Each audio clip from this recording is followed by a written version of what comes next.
100,000 years ago, the woolly mammoth wasn't just surviving the Ice Age, it was ruling it.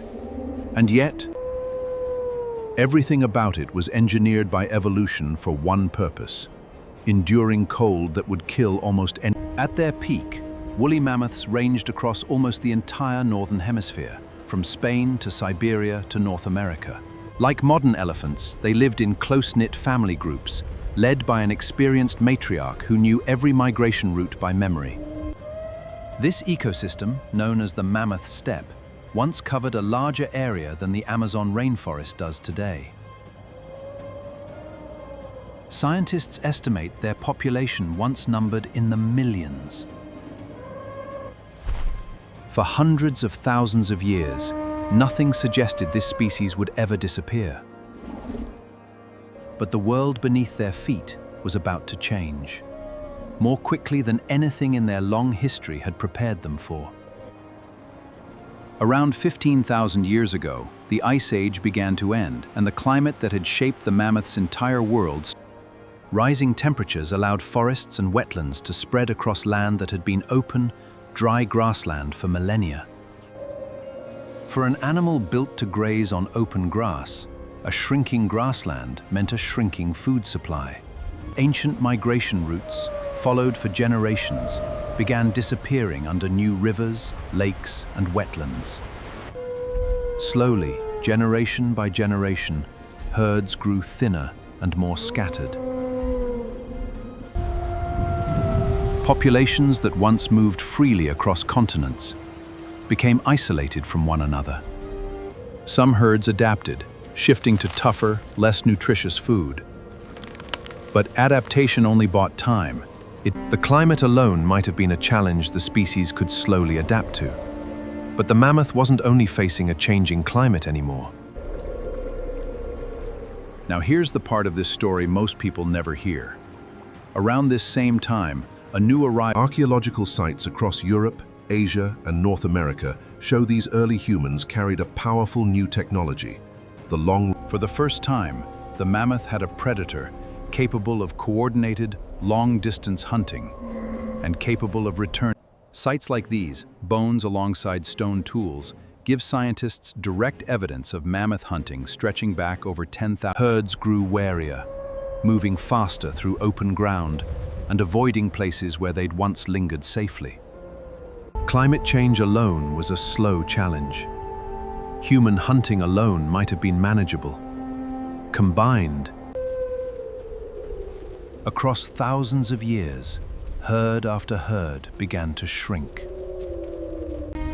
It wasn't one single event that doomed the woolly mammoth. It was two forces arriving at once. Here's where this story takes its most surprising turn. By around 10 months of their former range across Europe and much of Asia. In North America, the last mainland mammoths held on a little longer. But the same twin pressures were closing in there too. Matriarchs who had once known every safe route by memory now led their families into landscapes their ancestors had never needed to cross. Fossil records suggest fewer calves were surviving to adulthood, a population slowly failing to replace itself. What had once been millions of animals moving as connected populations was now reduced to scatters. By around 10,000 years ago, the mainland populations of Eurasia and North America had all but disappeared. But the story of the woolly mammoth wasn't quite finished yet. On one isolated island in the Arctic Ocean, cut off from the mainland by rising seas, a small population of mammoths had survived. This place is known today as Wrangel Island. And what happened here would keep the woolly mammoth alive for another 6,000. Without mainland predators, without human hunters, and without competition for food, this small population thrived in isolation for millennia. Over generations, limited food on the island led to a phenomenon called island dwarfism. These mammoths, while civilizations rose and fell across the rest of the world, this small herd continued quietly, generation after generation. But isolation came with its own quiet danger. A population this small had less genetic diversity to draw on, and even here, thousands of miles from the mainland, the climate continued slowly shifting, and this population had nowhere. Slowly, the last herd on Earth began to shrink, just as the mainland herds once had. These were the last woolly mammoths on the planet, though none of them could have known it.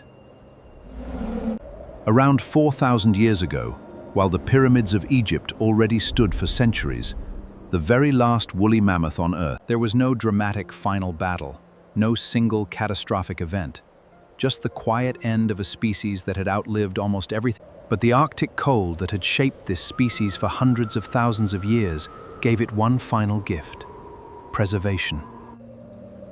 Today, remarkably preserved mammoth remains are still emerging from thawing permafrost across Siberia. These remains have given scientists an unprecedented window into mammoth DNA. Genetic material well preserved enough that some scientists are even exploring whether traits from this ancient DNA could one day be reintroduced into living elephant relatives. The mammoth steppe itself has mostly vanished too, but frozen fragments of this species remain. For nearly 6 million years, mammoths and their ancestors walked this earth. It took less than 10,000 for that story to end.